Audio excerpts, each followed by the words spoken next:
think your father was wrong to set you up on a date with a 73-year-old man when you were a teenager? Yes, of course I do. But I can do it. So let's do it. Em 23 de janeiro de 2008, a Fox lançou um programa que captou a atenção do público com uma proposta ousada. O conceito do programa era simples: responda 21 perguntas íntimas e cada vez mais pessoais na frente dos seus familiares, milhares de pessoas em casa e uma grande quantia em dinheiro que aumenta a cada resposta correta. Antes do programa, os participantes eram submetidos a testes com um polígrafo para garantir a precisão das respostas diante do público. Responda corretamente e a quantia aumenta. Question 16. Since you've been married, have you ever had sexual relations with someone other than your husband?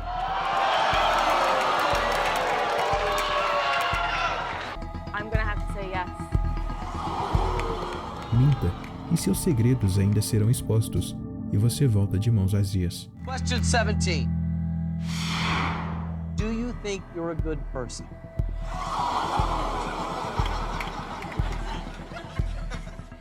Honestly, I think I am a good person. So your answer is? Yes. That answer is false. E como você já deve imaginar, nada disso daria certo por muito tempo. Em agosto de 2010, estreava o 9º episódio da 2ª temporada do programa. A participante daquele dia era Melanie Williams, uma mulher que, diferente de todos os outros que vieram antes, realmente tinha um passado que desejava esquecer.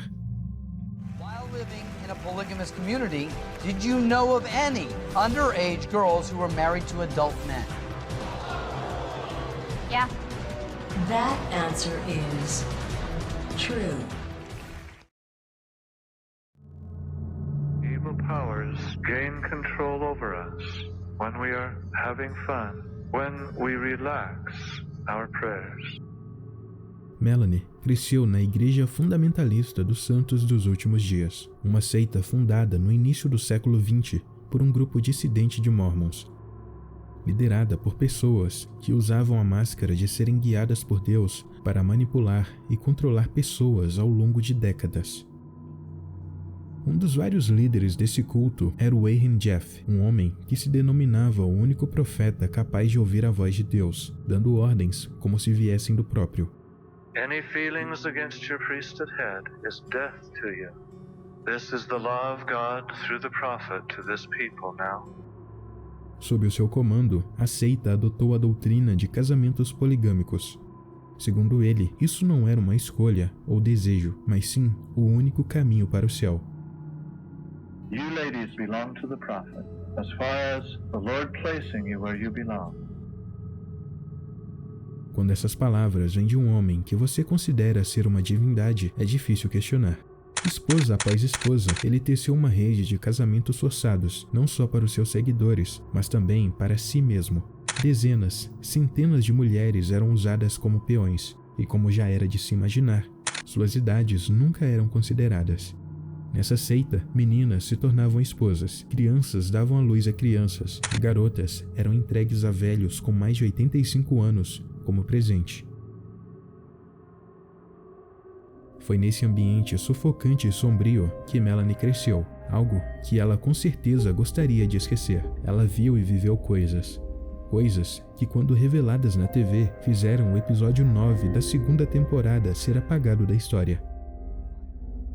Mas, embora o episódio 9 esteja praticamente todo perdido, Melanie ainda voltou para o episódio 10, que ainda existe completo por aí. Nele, Melanie enfrenta a pergunta final para o prêmio de $500 mil, algo que nenhum outro participante havia feito antes.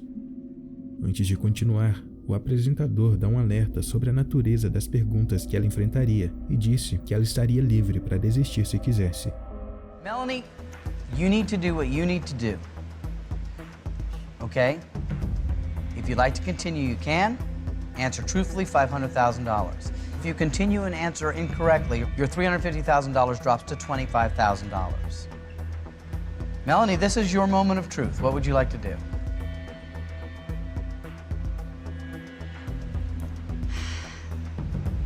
I'm gonna do it for my dad. I'm gonna go for it. Mas ela decidiu seguir em frente, e então o espetáculo começa. Are you okay? It's a tough question, excuse me. But it's a tough question for me. It's a tough question. But I can do it. So let's do it. Que tipo de pergunta poderia deixar alguém assim? Ela já havia revelado a verdade sobre casamentos forçados, abusos e segredos da seita. O que mais poderia destruir alguém assim? For $500,000, Melanie Williams. Question 21.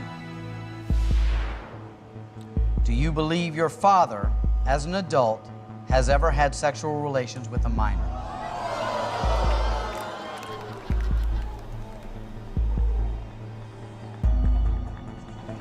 Yes.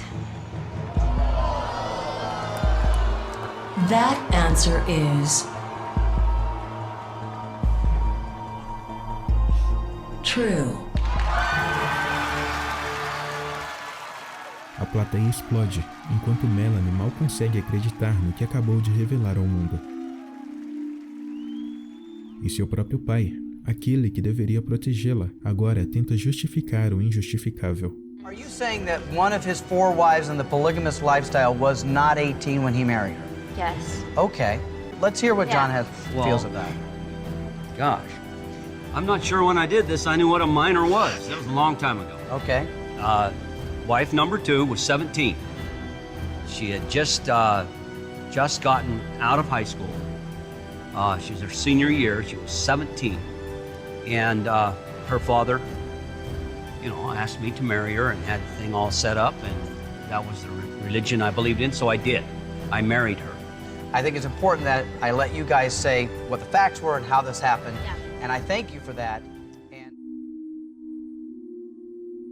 Mas a realidade era ainda pior.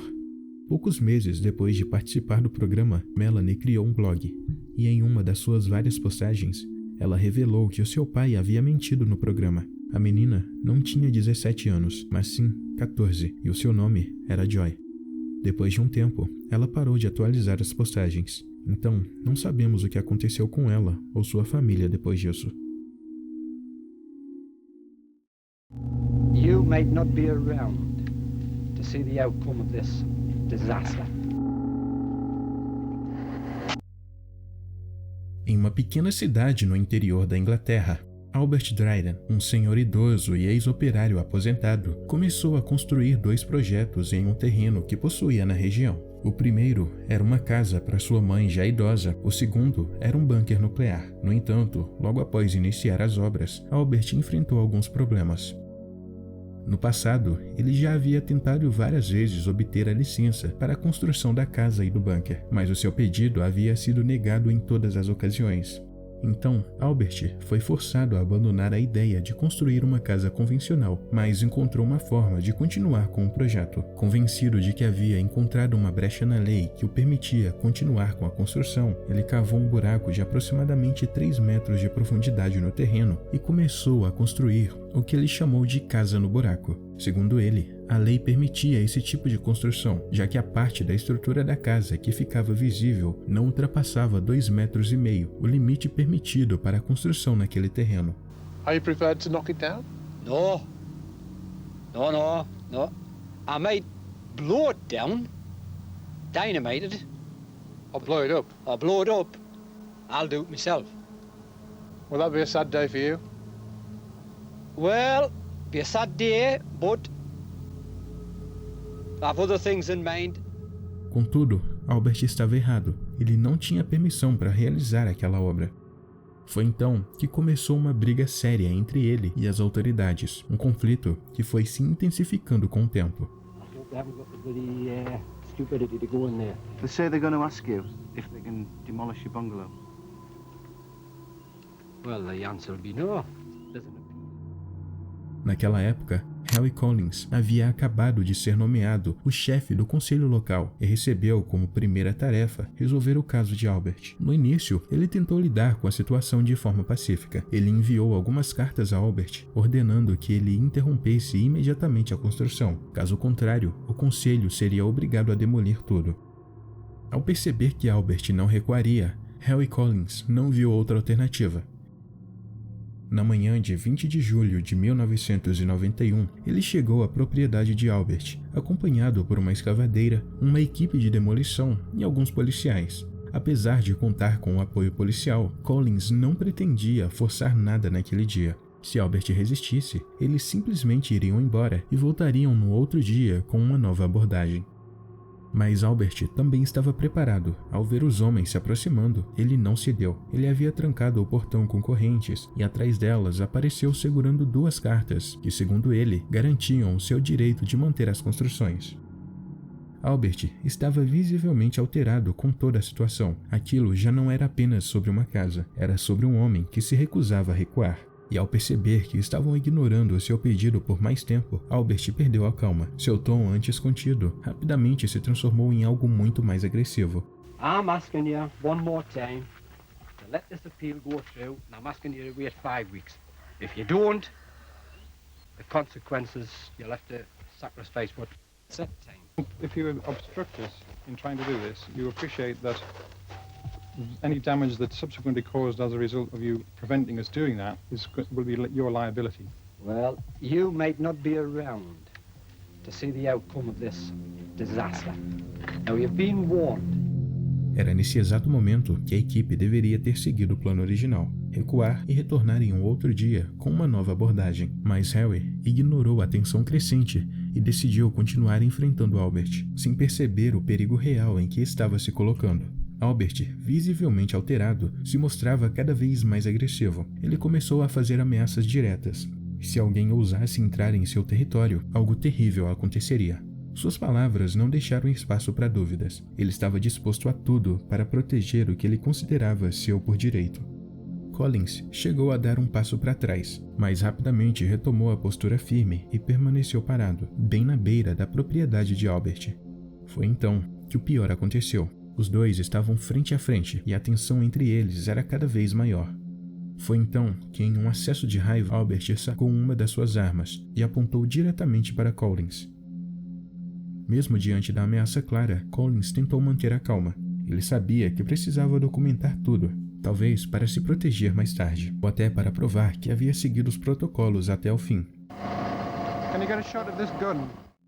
Mas o que ele não sabia era que essa decisão seria o maior e também o último erro da sua vida. Alguns minutos depois disso, Albert finalmente perdeu a paciência. Ele sacou a arma e atirou diretamente no peito de Henry Collins. Em seguida, voltou a disparar, agora em direção à multidão. O que aconteceu a seguir foi uma verdadeira cena de terror. Gritos, correria e mais disparos ecoaram pelo local. O caos se instaurou imediatamente. A equipe de filmagem correu para se proteger e, em meio à confusão, um jornalista da BBC foi atingido no braço, assim como um dos policiais que estavam presentes. Ainda ofegante, um dos jornalistas relembrou o momento. The chief planner was trying to persuade the chap to move out the way and let the digger go in, and then a shot rang out at the chief planner, fell to the ground. Enquanto todos corriam, uma coisa ficou clara. Henry Collins não havia sobrevivido. Ninguém o via em meio à multidão. O mais provável era que ele ainda estava caído, exatamente onde havia sido atingido, logo após confrontar Albert pela última vez.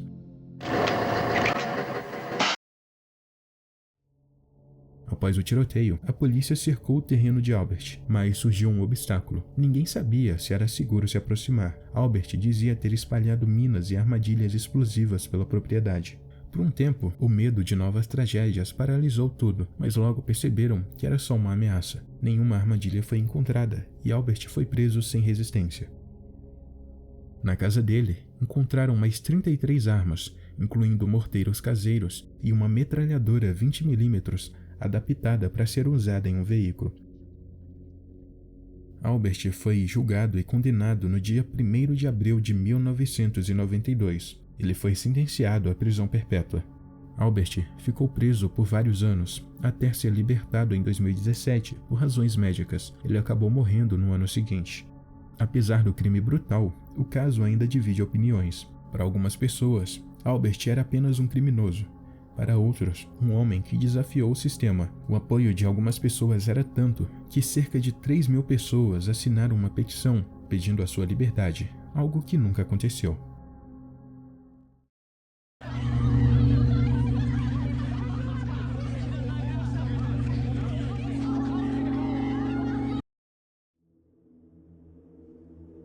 No sábado de 24 de junho de 2008, a emissora de televisão japonesa Miyazaki Television exibia a sua programação normal. Entre os destaques do dia estava um game show típico, no qual os participantes se enfrentavam em um desafio inusitado. O jogo funcionava da seguinte forma: 2 competidores ficavam de costas um para o outro, em cima de uma pequena plataforma de madeira suspensa sobre uma água rasa e lamacenta. Quando o sinal era dado, eles precisavam empurrar o adversário para baixo, sem virar o corpo ou usar as mãos. Quem conseguisse se manter de pé na plataforma, vencia, enquanto o perdedor caía na lama, encerrando a prova.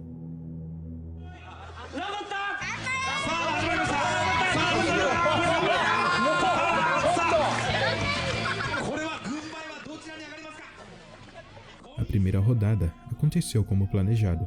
O perdedor caiu na lama, saindo completamente coberto de barro, da cabeça aos pés. Foi então que a participante que havia perdido a primeira rodada se aproximou do apresentador que estava no meio das pessoas e o convidou para participar do jogo. E foi nesse exato momento que as coisas começaram a dar errado.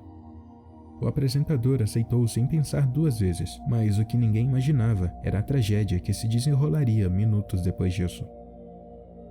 O show então continuou e o apresentador correu para se preparar na plataforma. Então, o jogo começa rapidamente, sem nenhuma introdução.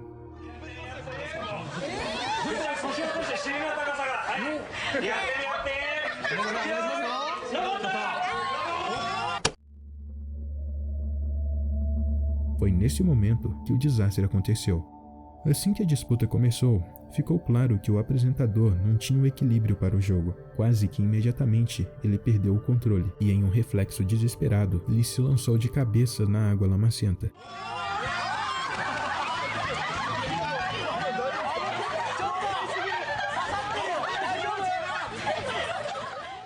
O problema era que aquele não era um mergulho comum. A água naquele lago tinha menos de 15 centímetros de profundidade. O resto era uma espessa camada de lama. A sua cabeça atingiu o fundo com força total, causando uma fratura instantânea no pescoço. Naquele momento, o apresentador ficou paralisado, perdendo todos os movimentos do pescoço para baixo. Foi um acidente horrível, mas as coisas ainda piorariam. A equipe do programa não percebeu a gravidade da situação e começaram a brincar com ele, jogando mais lama e afundando a sua cabeça no lago. O que eles não perceberam era que o apresentador estava em uma agonia profunda, totalmente paralisado e sem conseguir pedir ajuda.